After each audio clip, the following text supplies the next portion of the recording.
เนี่ยไปทางหน้าคุณเด้อ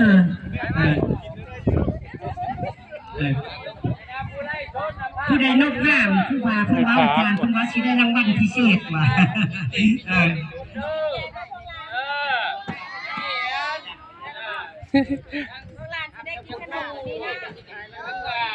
ว้าวคักแต่เนาะ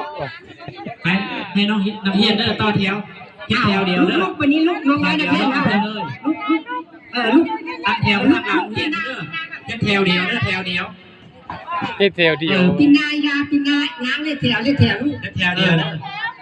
ย่างเข้าเอาเทื่อละคนเด้อย่างเข้าเอาเทื่อละคนบ่ให้ยัดกันค่อยเข้าเทื่อละคนแล้วย่างเข้าเทื่อละคนตามหลังกันนั่งในคู่ใช่ป่ะได้คู่อันเนาะพอหลานปีหน้ามาผีแล้วอ้อเท่าละแถวละเอามานี่เด้อออกเทื่อละคนบ่ย่างก็ย่าบ่ได้ยังสิได้บ่คู่คนนักเรียนตามหลังย่ามาเด้อซะนักเรียนมาออกเทื่อละคนหลังย่าใช่เจ้าน่ะถ้านักเรียนตามหลังผู้บาเด้อแต่ละคนเราโตมาฮ้อนไหนไม่ฮ้อนได้อย่างฮ้อนได้อารมณ์ให้นักเรียนหน้าผู้นึงให้นักอาจารย์เฮานั่นมาไปก่อนผู้นึงพาน้องน้อยนักเรียนเนาะพาย่างให้คู่เอาบ้างเอาบ้างให้ก็เอาให้คู่แถวสมิธก่อนเนาะเริ่มให้คู่บานั่งยับคู่บาไปเหมือนยับย้ายเอาบ่เฮ้ยย้ายแกคนเธอเอายับคู่ไหนเป็นยังไงจนบ่สิได้มันบ่มื้อนี้ก็มันให้เขายื่นธงให้เขายื่นธงให้เขามันแล้วจะมาเอาทำงานไม่ใช่เขาจับเอาเองอยากได้โต๊ะไปเลยให้นักเรียนใหญ่เอาก่อน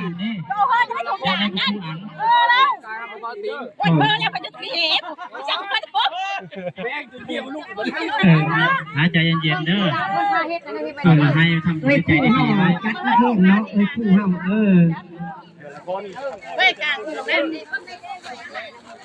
อันบ่พาซับซ้อนเด้อน้องน้อยเฮาเด้อได้ยอดแต่ละคนเนาะย่างไปเท่าละคนเฮาตั้งจิตตั้งใจเนาะยังสิได้อีลาเลยเผาเด้อเผาน่ะบ่เผาออกเด้อครับบ่ได้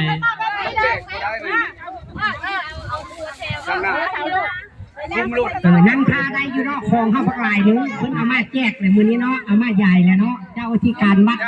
บ้านนำมาเกือบ่หรือวัดบ้านมงพระอาจารย์อินทวาเนาะหรือว่าพระอาจารย์ไส้คนเก่งนะให้ตำหลังคนเก่งนะให้คนบ่เก่งก่อนบ้านนำมาเกือเนาะคู่บา3วัดมื้อนี้น้องน้อยนักเรียนเฮาจัดเข้าเทื่อละคนเนาะยังสิได้บ่ให้ซับซ้อนได้เวลาเด้อมันสิแย่กันโพดแล้วเขาสิตีกันเด็กน้อยน่ะสิแจกให้ครูเฮาอาจารย์เฮามีแต่ผู้จบๆงามๆบ่ว่าแต่อาจารย์บำนาญบ่ว่าแต่อาจารย์สอนปัจจุบันเนาะมาจากบ้านนำมาเกิดเด้แล้วก็อยู่บ้านสุพงเขาแด้เนาะอาจารย์เฮาจะพาลุงจะไปนะคอยเด้อน้องน้อยเฮาเด้อบ่ฮ้อนคิดฮ้อนใจเนาะเพิ่นสิแก้ไขให้ได้ทุกคนอีลาเลยบักลาเลยเนาะ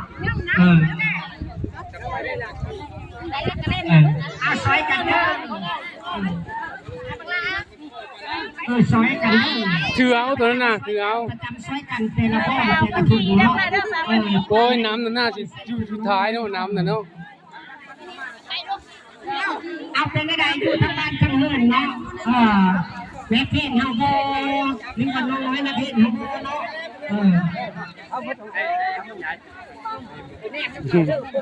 มาเสี่ยวให้มันกายเลยบักน้อยๆนี่เบิ่งทงยางมึงนะเด็กอยู่นี่อย่าพาย่างกายหมู่อย่าบ่ได้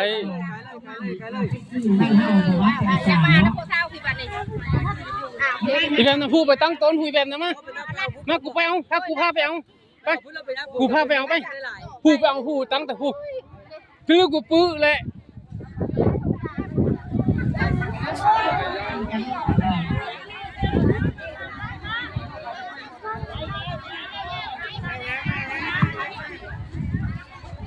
เอาของน้ำเพิ่นก็ยิ้มน้ำเด้อยิ้มน้ำเด้อยิ้มงามๆเด้อม กระแลมให้กินก้อนเด้อกระแลมนะ กระเดียวมันก็เบิดแล้วนี่นะ อย่ากระแลมเพื่อยก้อนให้กินกระแลมก้อนเด้อ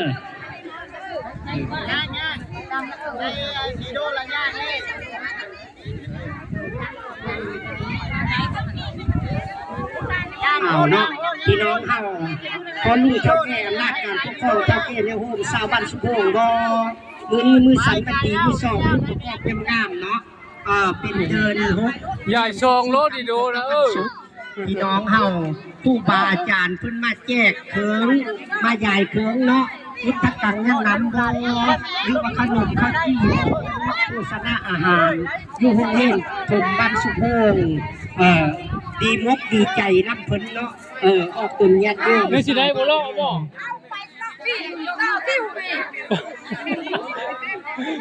นั่นเลยจะมาตามหลัง ให้รักคิวเด้อให้รักคิวเด้อเป็นแถวไปเพิ่นสิให้ได้ทุกคนอยู่เนาะมื้อนี้เนาะ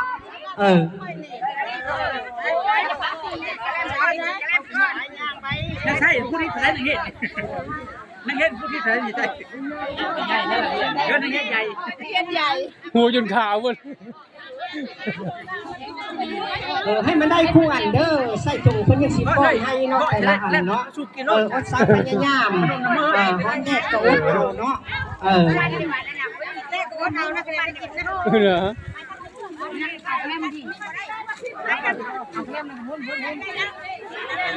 แดงหน่อยคนบ่ให้ยากแดงหน่อยคนบ่ให้ยากให้เป็นพละกระแลมน่ะชุดจกกิโลกระแลมน่ะจกกิโลมันเปื่อยได้จกกิโลก็ให้ผู้สองงานผู้กระแลมกัน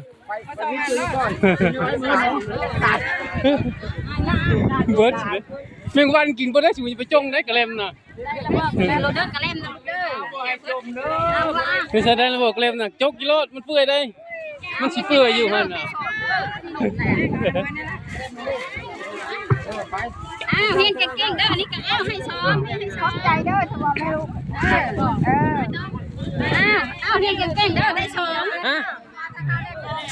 เป็นยังจะเข้ากอง อยู่เข้ากองวะโอ้ย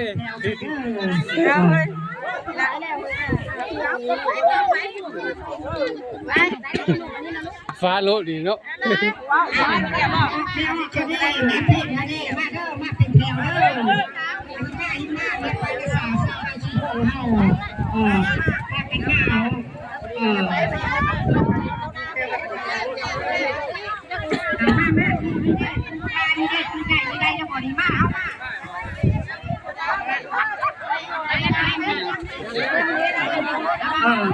มาในปานสาวบ้านเฮาเนาะป้าผู้เบาที่มาขอแล้วก็ยังเลาะขนมน้ำมูอยู่นี่เนอะไปยังแม่ละบ่เข้ามานี่ร้านน้อยนี่ได้นี่เข้ามานี่กินน้ำกันเนาะมีแต่หม้อนึ่งนึกว่าอะไรนี่นะว่าเพิ่นเอามาเป็นเรือเลยสิยี่ห้อปฐมบ้านเฮาผู้นี้นิสันมันดีมือสอบมือประกอบย่ำงามมาทางหน้าทางนี้เด้อมาทางหน้านี่เด้อนักเรียนเท่ามาแล้วบาดนี้แต่ว่ากินเป็นเด้ออากะยะเราให้รักษาไฟมันเด้อมานี่เลยแล้วเขาสิย่างกายแล้วบ่